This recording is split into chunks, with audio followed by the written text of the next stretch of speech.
ನಮಸ್ಕಾರ ಸ್ನೇಹಿತರೆ, ಗೃಹಲಕ್ಷ್ಮಿ ಯೋಜನೆಯ ಅಪ್ಡೇಟ್ಗೆ ನಿಮ್ಗೆ ಸ್ವಾಗತ ಸುಸ್ವಾಗತ. ಸ್ನೇಹಿತರೆ, ಗೃಹಲಕ್ಷ್ಮಿ ಯೋಜನೆಯ 19 ಮತ್ತು 20ನೇ ಕಂತಿನ ಹಣಕ್ಕಾಗಿ ಸಾಕಷ್ಟು ದಿನಗಳಿಂದ ಎಲ್ಲಾ ಫಲಾನುಭವಿಗಳು ವೇಟ್ ಮಾಡ್ತಾನೆ ಇದ್ದೀರಾ. ಇನ್ನು ನಿಮ್ಗೆ 19 ಮತ್ತು 20ನೇ ಕಂತಿನ ಹಣ ಬಂದಿಲ್ಲ. ಸರ್ಕಾರದವರು ಸಾಕಷ್ಟು ದಿನಾಂಕಗಳನ್ನ ಕೊಟ್ಟಿದ್ರು, ಈ ದಿನಾಂಕಕ್ಕೆ ಜಮಾ ಮಾಡ್ತೀವಿ, ಆ ದಿನಾಂಕಕ್ಕೆ ಜಮಾ ಮಾಡ್ತೀವಿ ಅಂತ. ಆದ್ರೆ ಇಲ್ಲಿ ನಮ್ಮ ಜನರನ್ನ ನಿರಾಸೆ ಮಾಡಿಸಿದ್ದಾರೆ, ಹಣ ಆದ್ರೆ ಜಮಾ ಮಾಡಿಲ್ಲ.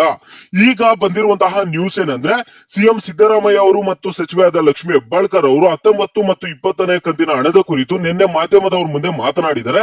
ಅವ್ರು ಏನ್ ಹೇಳಿದ್ದಾರೆ 19 ಮತ್ತು 20ನೇ ಕಂತಿನ ಹಣದ ಕುರಿತು ಅಂತ ಮಾತನಾಡೋಣ. ಎಲ್ಲರೂ ವಿಡಿಯೋ ಕೊನೆವರೆಗೂ ನೋಡಿ. ಅದಕ್ಕೆ ಮುಂಚೆ ಯಾರ ಚಾನಲ್ ಅನ್ನು ಇನ್ನೂ ಸಬ್ಸ್ಕ್ರೈಬ್ ಮಾಡ್ಕೊಂಡಿಲ್ಲೋ ಈಗಲೇ ಚಾನಲ್ ಅನ್ನ ಪಟ್ ಅಂತ ಸಬ್ಸ್ಕ್ರೈಬ್ ಮಾಡ್ಕೊಳ್ಳಿ. ಮತ್ತೆ ವಿಡಿಯೋಗೊಂದು ಲೈಕ್ ಆದ್ರೆ ಕೊಡಿ. ನೀವು ಕೂಡ ಸಬ್ಸ್ಕ್ರೈಬ್ ಲೈಕ್ ಇಂದ ನಿಮ್ಗೆ ಇದೇ ರೀತಿ ಕಂಟಿನ್ಯೂಸ್ ಅಪ್ಡೇಟ್ಸ್ ಆದ್ರೆ ಸಿಗ್ತಿರುತ್ತೆ. ಈಗಾಗಲೇ ಯಾರು ಸಬ್ಸ್ಕ್ರೈಬ್ ಲೈಕ್ ಮಾಡಿ ವಿಡಿಯೋ ನೋಡ್ತಿದ್ರು ಎಲ್ಲರಿಗೂ ನನ್ನ ಒಂದು ಹೃದಯ ಪೂರ್ವಕ ಧನ್ಯವಾದಗಳು. ನೋಡಿ ಸ್ನೇಹಿತರೆ, ನಾನೀಗ ಡೈರೆಕ್ಟ್ ಆಗಿ ಟಾಪಿಕ್ ಬರ್ತೀನಿ. ಇಲ್ಲಿ ಗೃಹಲಕ್ಷ್ಮಿ ಯೋಜನೆಯ ಕುರಿತು ಸಿಎಂ ಸಿದ್ದರಾಮಯ್ಯ ಅವರು ಏನ್ ಮಾತನಾಡಿದ್ದಾರೆ ಅಂತ ತಿಳಿಸ್ಕೊಡ್ತೀನಿ. ಅದ್ರ ಜೊತೆಗೆ ಲಕ್ಷ್ಮಿ ಹೆಬ್ಬಾಳ್ಕರ್ ಅವರು ಏನ್ ಮಾತನಾಡಿದ್ದಾರೆ ಅನ್ನುವಂಥದ್ದನ್ನ ತಿಳಿಸ್ಕೊಡ್ತೀನಿ. ಮೊದಲನೇದಾಗಿ ಸಿಎಂ ಸಿದ್ದರಾಮಯ್ಯ ಅವರು ಏನ್ ಹೇಳಿದ್ದಾರೆ ಅಂದ್ರೆ, ನಮ್ಮ ಗ್ಯಾರಂಟಿ ಯೋಜನೆಗಳಿಗೆ ಯಾವುದೇ ಹಣಕಾಸಿನ ಕೊರತೆ ನಮ್ಗಿಲ್ಲ ಅಂತ ಸಿಎಂ ಸಿದ್ದರಾಮಯ್ಯ ಅವರು ಸ್ಪಷ್ಟನೆ ಆದ್ರೂ ಕೊಟ್ಟಿರುವಂತದ್ದು. ರಾಜ್ಯ ಕಾಂಗ್ರೆಸ್ ಸರ್ಕಾರ ಅಧಿಕಾರಕ್ಕೆ ಬಂದು 2 ವರ್ಷ ಪೂರೈಸಿದ ಹಿನ್ನೆಲೆಯಲ್ಲಿ ಸರ್ಕಾರ ಜಾರಿ ಮಾಡಿರುವ 5 ಗ್ಯಾರಂಟಿ ಯೋಜನೆಗಳಾಗಿರಬಹುದು ಅಥವಾ ಸರ್ಕಾರದ ಸಾಧನೆಗಳ ಕುರಿತಂತೆ ಈಗಾಗಲೇ ಸಾಧನ ಸಮಾವೇಶ ನಡೆಸುತ್ತಿದೆ.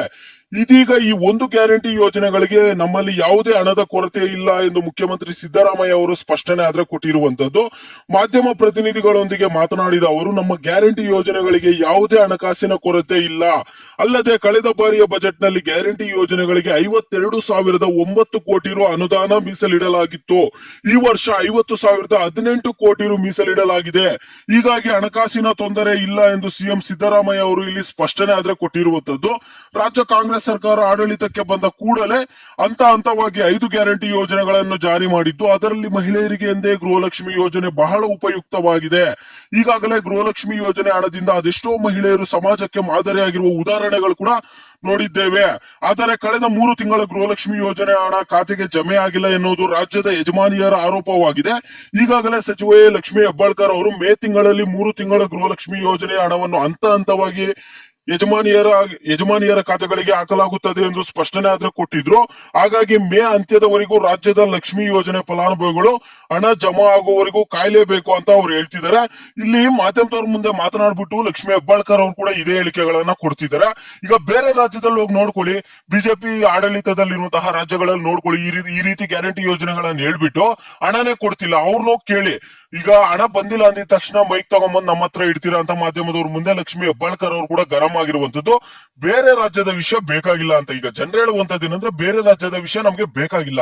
ನೀವು ನಮ್ಮ ರಾಜ್ಯದಲ್ಲಿ ಏನ್ ಹೇಳಿದ್ರಿ, ನಿಮ್ಮ ಸರ್ಕಾರ ಆಡಳಿತಕ್ಕೆ ಬಂದ ಮೇಲೆ ಹಣ ಕೊಡ್ತೀವಿ ಅಂತ ಹೇಳಿದ್ರಿ, ಕೊಡಿ, ಹಣ ಕೊಡಿ. ಬೇರೆ ರಾಜ್ಯದ ಜೊತೆ ಯಾಕೆ ಕಂಪೇರ್ ಮಾಡ್ಕೊಳ್ತೀರಾ ಅಂತ ಇಲ್ಲಿ ಜನರು ಹೇಳ್ತಿರುವಂತದ್ದು. ಇಲ್ಲಿ ಲಕ್ಷ್ಮಿ ಹೆಬ್ಬಾಳ್ಕರ್ ಅವರು ಹೇಳ್ತಿರುವಂತದ್ದು ಏನಂದ್ರೆ, ಒಂದ್ ತಿಂಗಳ ಹಣ ಲೇಟ್ ಆದ್ರೂ ಇಲ್ಲಿ ಬಿಜೆಪಿದವ್ರು ಬಂದು ಆರೋಪ ಮಾಡ್ತಾರೆ, ಇವ್ರು ಗೃಹಲಕ್ಷ್ಮಿ ಯೋಜನೆಯನ್ನು ನಿಲ್ಸಿಬಿಟ್ಟಿದ್ದಾರೆ, ಹಣ ಕೊಡಲ್ಲ ಅಂತಿದ್ದಾರೆ. ಅದಕ್ಕೆ ಬಿಜೆಪಿ ಆಡಳಿತದಲ್ಲಿರುವಂತಹ ಒಂದು ಸರ್ಕಾರವನ್ನ ಬೇರೆ ರಾಜ್ಯದಲ್ಲಿ ಆಡಳಿತ ಮಾಡ್ತಿದ್ದಾರೆ, ಅವರು ಗ್ಯಾರಂಟಿ ಯೋಜನೆಗಳು ಹೇಳಿದಾರಲ್ಲ, ಅಲ್ಲಿ ಹಣ ಕೊಡ್ತಿದಾರ ಇಲ್ಲ ಫಸ್ಟ್ ಅವ್ರು ಬಿಜೆಪಿ ಸರ್ಕಾರವನ್ನ ನೋಡ್ಕೊಳಕ್ ಹೇಳಿ, ಮತ್ತೆ ಬಂದ್ ನಮ್ಗೆ ಹೇಳಕ್ ಹೇಳಿ ಅಂತ ಲಕ್ಷ್ಮಿ ಹೆಬ್ಬಾಳ್ಕರ್ ಅವರು ಹೇಳ್ತಿದ್ದಾರೆ. ಮತ್ತೆ ಇಲ್ಲಿ ಜನರಿಗೆ ಅವ್ರು ಹೇಳ್ತಿರುವಂತದ್ದು ಏನಂದ್ರೆ, ಜನರು ನಮ್ಮನ್ನ ನಂಬಿದ್ದಾರೆ, ನಾವು ಹಣ ಕೊಟ್ಟೇ ಕೊಡ್ತೀವಿ, 19, 20ನೇ ಕಂತಿನ ಹಣ ಈ ತಿಂಗಳಿನಲ್ಲಿ ನಾವು ಹಣ ಕೊಟ್ಟೇ ಕೊಡ್ತೀವಿ ಅಂತ ಸಚಿವರಾದ ಲಕ್ಷ್ಮಿ ಹೆಬ್ಬಾಳ್ಕರ್ ಅವರು ಜನರಿಗೆ ಧೈರ್ಯ ತುಂಬುವಂತಹ ಮಾತುಗಳನ್ನ ಹೇಳಿರುವಂತದ್ದು. ಅವ್ರ ಹಣವನ್ನ ಕೊಟ್ಟೇ ಕೊಡ್ತಾರಂತೆ. ರಾಜ್ಯದ ಜನರಲ್ಲಿ ಅವ್ರು ಏನಂತ ಮನವಿ ಮಾಡ್ಕೊಂತಿದಾರೆ ಅಂದ್ರೆ, ಸ್ವಲ್ಪ ದಿನ ನೀವು ತಾಳ್ಮೆಯಿಂದ ಇರಿ, ನಿಮ್ಮ ಖಾತೆಗಳಿಗೆ ನಿಮ್ಮ ಹಣ ಬಂದು ಜಮಾ ಆಗೋದು ಗ್ಯಾರಂಟಿ ಆಗಿ ಬಂದು ಜಮಾ ಆಗುತ್ತೆ, ಸ್ವಲ್ಪ ದಿನ ತಾಳ್ಮೆಯಿಂದ ಇರಿ ಅಂತ ಇಲ್ಲಿ ಸಚಿವರಾದ ಲಕ್ಷ್ಮಿ ಹೆಬ್ಬಾಳ್ಕರ್ ಅವರು ಜನರಲ್ಲಿ ಮನವಿ ಮಾಡ್ಕೊಂತಿದ್ದಾರೆ. ಇಲ್ಲಿ ಮಾರ್ಚ್ ತಿಂಗಳಿನಲ್ಲಿ ಫೈನಾನ್ಷಿಯಲ್ ಇಯರ್ ಎಂಡ್ ಆಗಿರೋದ್ರಿಂದ ಕೆಲವೊಂದು ಸಮಸ್ಯೆಗಳಾಗಿದೆ ಹಣ ಜಮಾ ಮಾಡೋದಕ್ಕೆ. ನಿಮ್ಗೆ ಹಣ ಜಮೆ ಮಾಡ್ತೀವಿ ಅಂತ ಇಲ್ಲಿ 19 ಮತ್ತು 20ನೇ ಕಂತಿನ ಹಣದಲ್ಲಿ ಗುಡ್ ನ್ಯೂಸ್ ಆದ್ರೆ ಕೊಟ್ಟಿರುವಂತದ್ದು ಜನರಿಗೆ. ಆದ್ರೆ ಹಣ ಬರೋವರೆಗೂ ಮತ್ತೆ ಗ್ಯಾರಂಟಿ ಇಲ್ಲ. ಈಗ ಏನಿಲ್ಲ ಅಂದ್ರೂ 1 ವಾರ ಒಳಗಡೆ ಹಣ ಜಮಾ ಆಗ್ಬೋದು ಅಂತ ಅನ್ಕೊಳ್ತಿದ್ವಿ. ನೋಡೋಣ, 1 ವಾರ ಒಳಗಡೆ ಹಣ ಜಮಾ ಆದ್ರೆ ಒಳ್ಳೇದು. 19, 20ನೇ ಕಂತಿನ ಹಣ, 2 ಕಂತಿನ ಹಣ ಬರ್ಲಿಲ್ಲ ಆದ್ರೂ 1 ಕಂತಿನ ಹಣ ಆದ್ರೂ ಜಮಾ ಆದ್ರೆ ಒಳ್ಳೇದು. ನೋಡೋಣ ಅದೇನಾಗುತ್ತಂತ. ಕೆಲವರು 19ನೇ ಕಂತಿನ ಹಣ ಬಂದಿದೆ ಅಂತಿದ್ದಾರೆ. ನಿಮ್ಗೇನಾದ್ರೂ ಒಂದು ವೇಳೆ 19ನೇ ಕಂತಿನ ಹಣ ಬಂದಿದ್ರೆ ವಿಡಿಯೋಗೆ ಲೈಕ್ ಮಾಡ್ಬಿಟ್ಟು ಕಾಮೆಂಟ್ ಮುಖಾಂತರ ತಿಳಿಸಿ ಹಣ ಬಂದಿದೆ ಅಂತ.